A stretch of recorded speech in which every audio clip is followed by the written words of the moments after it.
Thanks for tuning back in to Twisted Tales, folks. Hope everybody's having a wicked day here.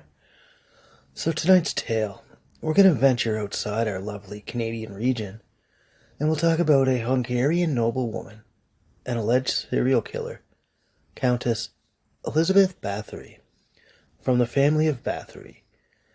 They actually owned land in the Kingdom of Hungary. Her father was named George, and her mother Anna. Elizabeth Bathory was born August 7th, 1560. She died August 21st, 1614, and she was 54 years old. The Bathory family were an old and powerful Hungarian noble family, and they were rising to significant influence in Central Europe during the late Middle Ages.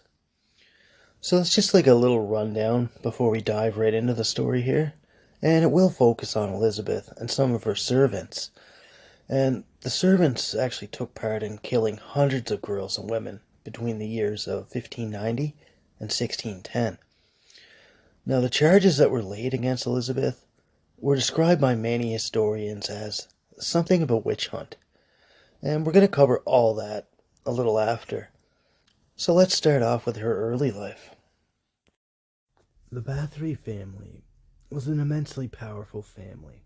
It's one of the many reasons that Bathory will get away with most of her heinous crimes. At her early days, it seemed that her health wasn't really in check. She suffered from epilepsy, and at that time, epilepsy will be treated by rubbing blood from a non-epileptic person onto the lips of the patient. Even in her preteen years, Elizabeth was subject to watching violent punishments by the family's henchmen. Elizabeth spent most of her time at Exeter Castle. So Exeter Castle is now in ruins, actually demolished by the Krug uprisings in the 18th century. Now, Exeter was renamed Nagyexed, which means grand, and it had a population of 6,706 people there. And even as a young girl growing up, she would witness the beatings of servants all around the castle. And the violence didn't really seem to bother her that much. She was more so drawn to it. Everybody knew that Elizabeth was a little messed up. Even in her preteens, Elizabeth was subject to watching violent punishments by the family's henchmen. So when she was roughly 10 years old, she met a man named Ferenc Nadasy, and he was a nobleman and heir to one of the most wealthiest dynasties in the region. Although his wealth was a contender in the matter, he was of lower social standing than Elizabeth. The two married when she was about 15 and he was 19. And her family was immensely powerful. It's one of the many reasons that Bathory would get away with so much shit as she did. The noble family had long and very close ties all across Europe. Elizabeth's brother, Stephen Bathory, he went on to become Judge Royal of Hungary. And even in her early days, she was a little messed up health-wise. She seemed to be suffering from epilepsy, and at that time, epilepsy would be treated by rubbing blood from a non-epileptic person on the lips of the patient. So that's how they kind of did their whole doctoring back then, I guess. Ferenc's mom, Orsolia Nadasy, she actually had some pull with many noble families throughout Hungary. She's the one that actually organized the marriage to Elizabeth. So as things went on, Ferenc became the youngest general to command the border fortress defenses of southwest Hungary. So this gained him notoriety, and he became the master of Emperor's horse. That was a title that was given to him. And around the year 1600, Nadasy was actually appointed the commander-in-chief of Christian forces in Transdanubia, therefore making him the most powerful person in the country. So that's just a little bit about Elizabeth's husband. And he was born October 6, 1555, and he died January 4th, 1604. Even during his life, the Hungarian nobleman and his family, the Nadasys, were one of the wealthiest and most influential families of that area in Hungary. And The Natasi and Bathory families were known throughout the land, the Bathorys being more of a common household name. It's pretty much like every relative of the Bathorys kind of branched off throughout the family, like they were either cardinals or some were a royalty. There was a king of Poland and a prince of Transylvania all throughout the family. Now, Ferenc, unlike his wife, Elizabeth, he could barely read and write in his mother's tongue. So, he had a basic understanding of Latin and German languages, and he used these when mediating the Hungarian Wars. Elizabeth was well known to be one of the most educated women of that time. She could read, write, and she had excellent fluency in languages such as Latin, German, and Greek. Now on May 8th, 1575, the couple married at Castle Verano, or as it's known today as Varanov, Slovakia. Hope I said that right. And the guest list was about 4,500 in attendance. Ferenc decided to adopt the name of his wife, mainly because at the time the name Bathory was more honorable. And after the wedding, the newly married couple and the mother, Orsolia, and a few other members of the family went to live at Jet Castle. No, the castle was actually built by a man named Casimir from a clan in the Kingdom of Hungary. It was first built as a sentry on the road to Moravia, and it switched hands to Matthew Szak of the Steiber family, and then it was a wedding gift for the couple. And back in 1708, the castle had been captured by a bunch of rebels and burned down, and with all the neglect, it decayed into ruins, and then somebody decided to use it as a tourist attraction in 2014.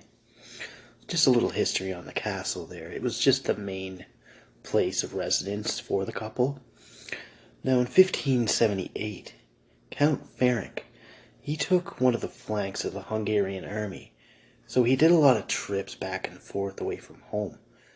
And the couple were trying for a child, but this didn't happen right away.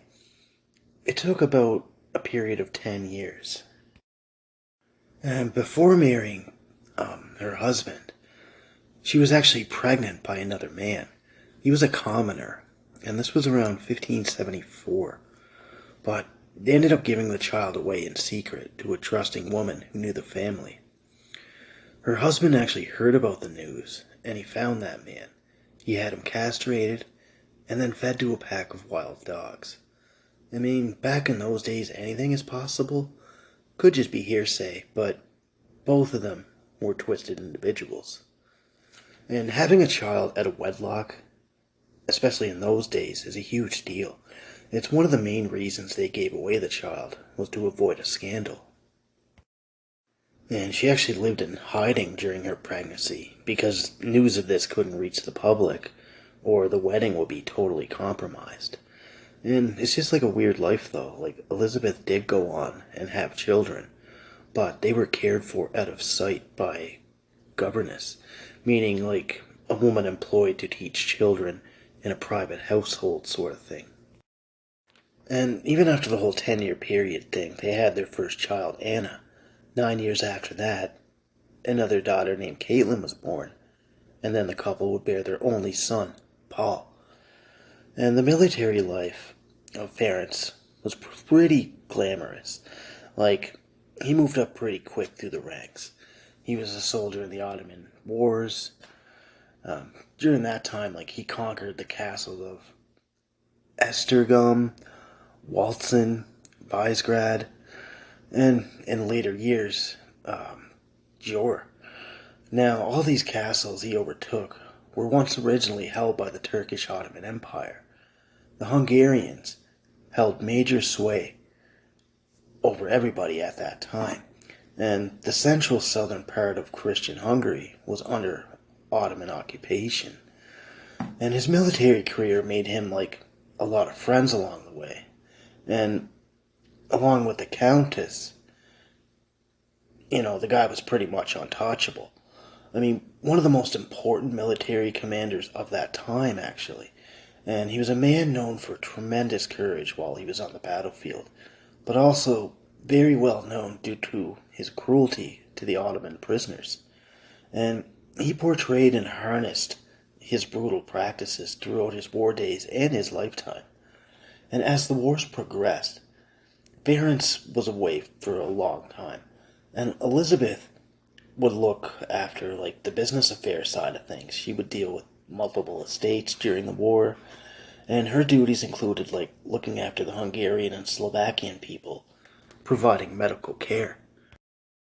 So during the Long War, or the 13 Years' War that happened in 1593 to 1606, primarily over Transylvania, Wallachia, and Moldavia lands. I mean, even after the war, Elizabeth was charged with the defense of her husband's estates, and that lay en route to Vienna. So she did this for him, right? And they both looked after the estates. Over time, the Countess would begin having a terrible temper that most would think that was brought on by epileptic episodes and migraines. And, people just figured she just took her shit out on everybody. Now, upon reaching adulthood, she became more despicable, and there's tales about her starting to torture her female servants. So one day Elizabeth had a fit of anger. She slapped a servant so hard, blood flew from her face to Elizabeth's arm. So she kind of remembers the whole blood to the lips thing that I mentioned earlier, which kind of piqued the idea that blood was key to eternal youth. So she then had a special, almost like garlic press contraption. She had this installed in her private room in the dungeon of the home in Vienna. Now the device was used to stab blood out of young virgin girls, now branching off into torturing her chambermaids, because she ended up making torture rooms in the castle. Main part of the torture rooms was the fascination by her husband. From him being in battle, he gained a lot of bloodlust, and he actually started practicing torture at home with Elizabeth. Now, Ferenc became especially glorified by habits of the Turks in battle. Elizabeth was nothing but impressionable to these teachers, so it would make them a fearsome couple, and it would fulfill both their desires. You throw in some sex, violence, and power, the two would have everything they needed. I mean, both already had complete disregard for human nature. Eventually, rumors began to spread around town and the castle about all the crazy shit going on. So more so, it became folklore, like the stuff you would tell your kids to behave.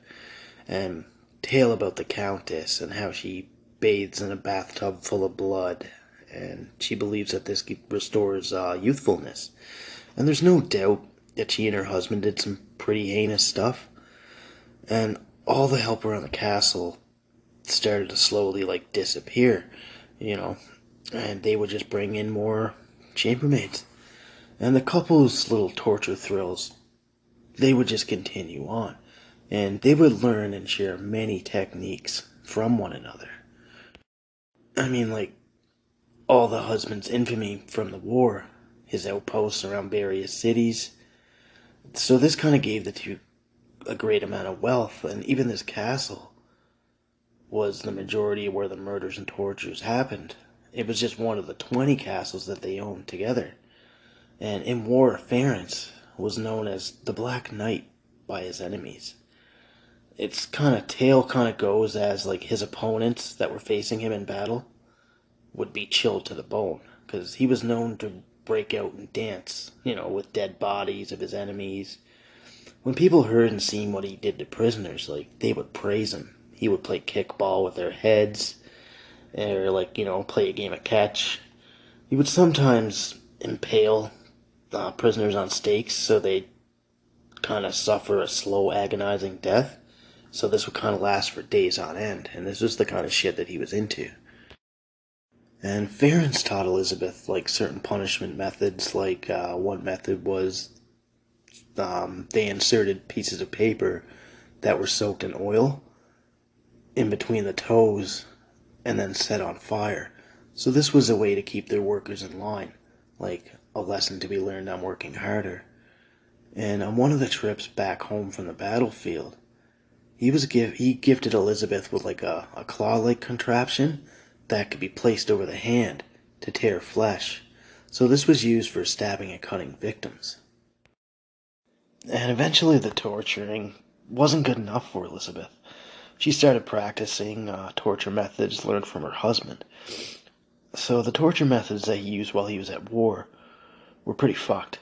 So she began killing the young servants, and this would lead to scandals, and Ference would actually have to pay off authorities to keep things quiet. She used the utmost brutality on them, which he kind of disapproved, but he believed it was to be justified. The only difference between them was that Ference would stop short of murdering them. In 1604, Ference passed away. He had trouble with pain in his legs, eventually weakening him. He became a shadow of his former self. He was bedridden on several occasions. The years leading up to his death, the sudden illness came on really quick at the end, and what it was is still unknown. He was 44 years old. According to castle servants, her husband's death changed Elizabeth. She grew more violent, and she wasn't the only one that was hurting servants now. Elizabeth started hurting and murdering servants with a group that she picked. She found some other chambermaids, and she made them part of her group to torture other chambermaids. Now, the other ones that would participate in her cruel acts, she kind of recruited a girl named Anna Dervoila. Now, together they would capture peasant girls from surrounding villages, and they were never seen or heard from again. As certain torture sessions, witnesses remember her carving flesh from her servants' bodies, cooking it, and forcing them to eat their own flesh. Other times, Elizabeth and newcomer Anna kind of stood under cages with servant girls inside and began stabbing the girls with a pike, and then began showering in the blood dripping from the cages. Now, at one time, a servant girl took a piece of fruit without asking, and this really enraged Elizabeth. She then proceeded to bite the servant to death. She changed her clothes 5 times during this. She viewed these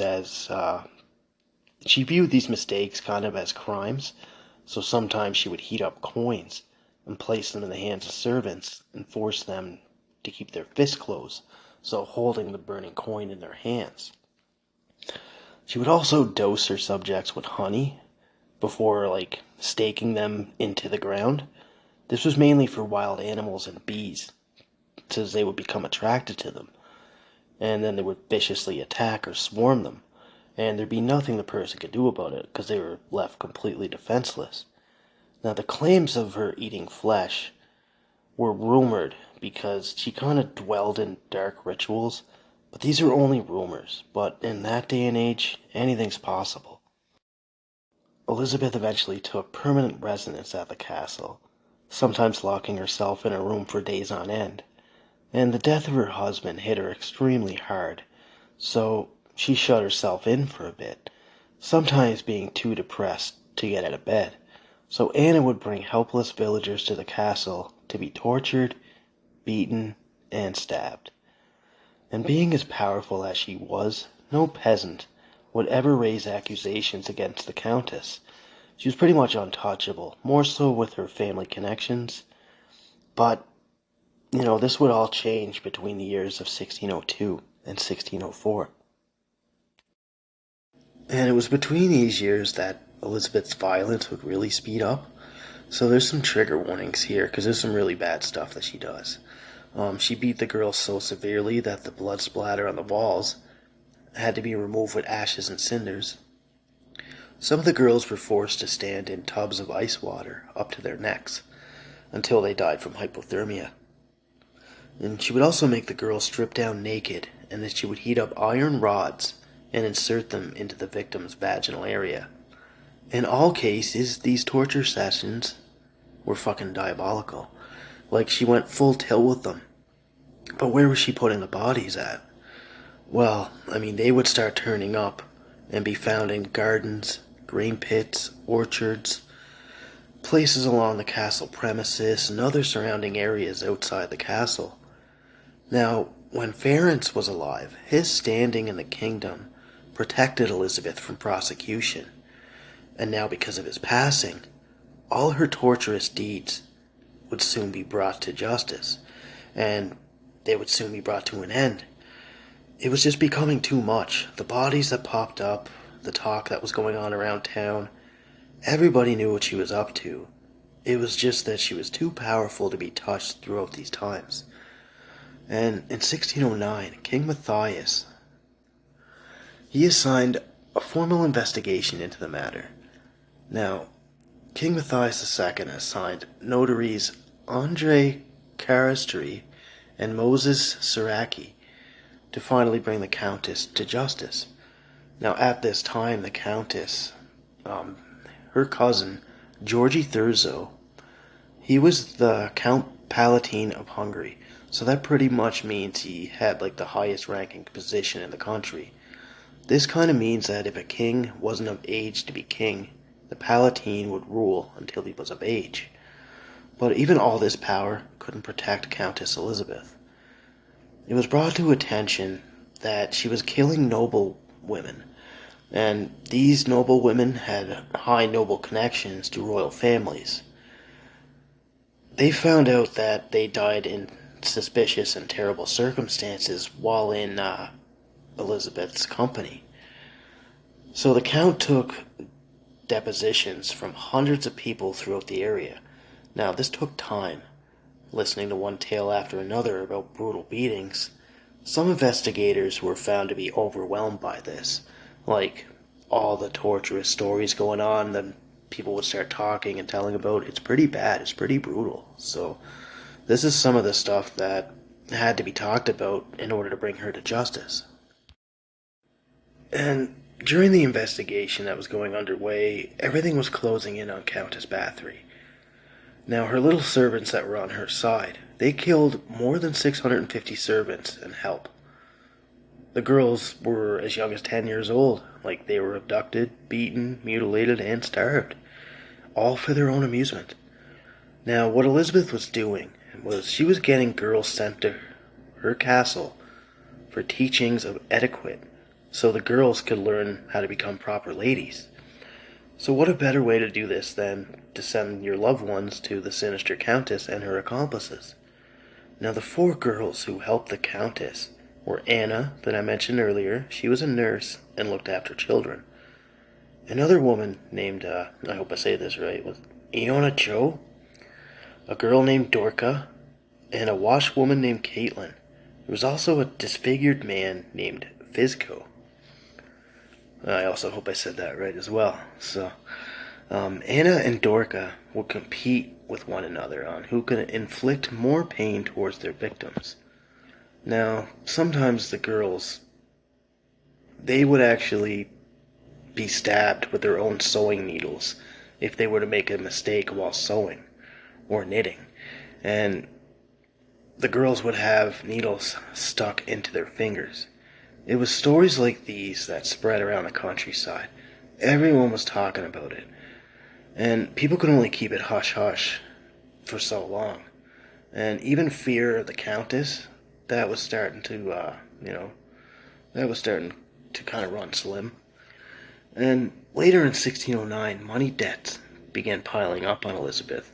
And her children were grown, they were married, and Elizabeth she spun out of control for a bit, kind of falling into loneliness and depression.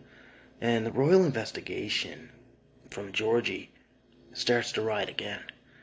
Now, after interviewing the witnesses, he had people now ready to testify. Servants who escaped the castle alive, and even some started to speak up about hearing horrible screams and finding bodies in shallow graves buried everywhere. And most of them were actually starting to be dug up by dogs. So this evidence was coming to light pretty quick, but none of the witnesses actually seen Elizabeth in the acts of torture. Georgie was suspicious of Elizabeth, and he knew the shit she was doing was true. I mean, he was at like a little predicament before this, because Elizabeth's husband passed away, He made a pledge to his dying friend that he'd look after his widow. He wrote to relatives to get some advice on the matter, and there was an agreement reached that Thurzo was to complete his investigation, but Elizabeth could never be brought to a trial, just to spare the family embarrassment that would be brought on with a public trial. Now, December 1610, he had enough evidence to arrest her, but he wanted to be 100% sure about it. He invited the king and himself to the castle for supper, and then Elizabeth, being her ever so gracious self, everything was cool until she served them cake, which kind of made the two feel a little bit ill afterwards. Convinced that the Countess tried to poison them, the two retreated from the castle pretty quickly. So New Year's Eve, 1610, Thurzo came back with armed guards. They hid outside the castle, and they waited around. They spotted the Countess and her lady steward, so the guards kind of moved into position at the castle entranceway. First thing they noticed was a mutilated body of a young girl, and the horrors of screaming from the torture chamber area. Although it's unclear whether they caught the two in the act, that's not known. The two were arrested, with Elizabeth pleading her innocence and blaming everybody else but herself. Elizabeth was tossed into her own castle dungeon at Jet Castle. Over 300 people gave info to authorities about her crimes. And everybody started to turn against each other, and which in turn hurt their own credibility. Bathory's accomplices were dealt with in 1611. That went to trial, unlike the Countess. So surviving witnesses came forth, people from around town showed up, and why wouldn't they, right? It's free entertainment. Now the court examined the bodies in the shallow graves, and they found evidence of torture. Death sentences were handed down to Bathory's accomplices. Dorca, Iona Joe, Trigger here, their fingers were torn out with iron tongs before being put to death, and they were burned to death. Little Fizco, he was spared torture on behalf of his youth. So they just beheaded him and they burned his body. So, bon appetit, I guess. Now, Caitlin was the only one not put to death. Rumors surfaced about her kindness, like sneaking food to victims, and she herself was also punished after being caught by Elizabeth. She actually only got life in prison. And staying true to his word, Thurzo, he didn't put Elizabeth on trial. She was confined to her castle in one of the dungeons where she committed her crimes. The only ones who gave her a visit were priests and Thurzo. Now, Thurzo had a conversation with her, and they kind of had a harsh convo between the two. Thurzo said, quote, "You, Elizabeth, are a wild animal. You do not deserve to breathe the air on this earth or see the light of the Lord. You shall disappear from this world and shall never reappear in it again. As the shadow envelop on you, may you find time to repent your bestial life." August 21st, 1614. The Countess complained to the guard about having cold hands. The guard told her to lie down and get some rest. Elizabeth never woke up. She died and she was 54 years old. Her body was originally buried at the cemetery in Kashtis, Slovakia, but this caused an uproar amongst the locals of having the murderous beast, like the Countess, living amongst, or not living amongst the city, but being amongst the city. And her body was exhumed and taken to the Bathory family crypt at Exed. And her body and whereabouts today are unknown. It's believed she's buried in the church area of the castle, but there are no known markers supporting this. Some say her arrest and whatever was sort of a conspiracy due to her extensive wealth and ownership of land titles, which increased due to the death of her husband, because most debts that were owing to Bathory will be cancelled due to the Countess's arrest. And even during this time period, it was common for the community to make delusional claims, mostly due to witchcraft and other shit like that. Like, Bathory's crimes are debated. Like, the number of victims will never be accurate. She is labeled in the Guinness Book of World Records for being the most prolific female murderer. And, this is even unconfirmed, like the whole bathing in blood shit. Like, it could be true. Like, it could be hearsay. But, I mean, that's a long time ago, and people were a lot crazier back then anyway. I mean, so believe what you want to on that, right? But I mean, all this stuff is detailed in history, so it's a crazy world we live in. And that's it, folks. That's all I got. I hope you guys enjoyed. And I did put some time into this, so I mean, I know it's been covered before, and probably a lot of better capacity than me. But the details in this are like best of my knowledge due to my research that I slammed into this, and I just wanted this to be a good episode for you guys. And I have oodles more to pop off, so I'll get the time in. I got this. And thank you everybody for tuning back in, following, sharing, whatever you guys are doing. I really appreciate it. And you guys are my motivation for this, so thank you very much for everything. I'll see you guys in a bit. Thanks for tuning back into Twisted Tales.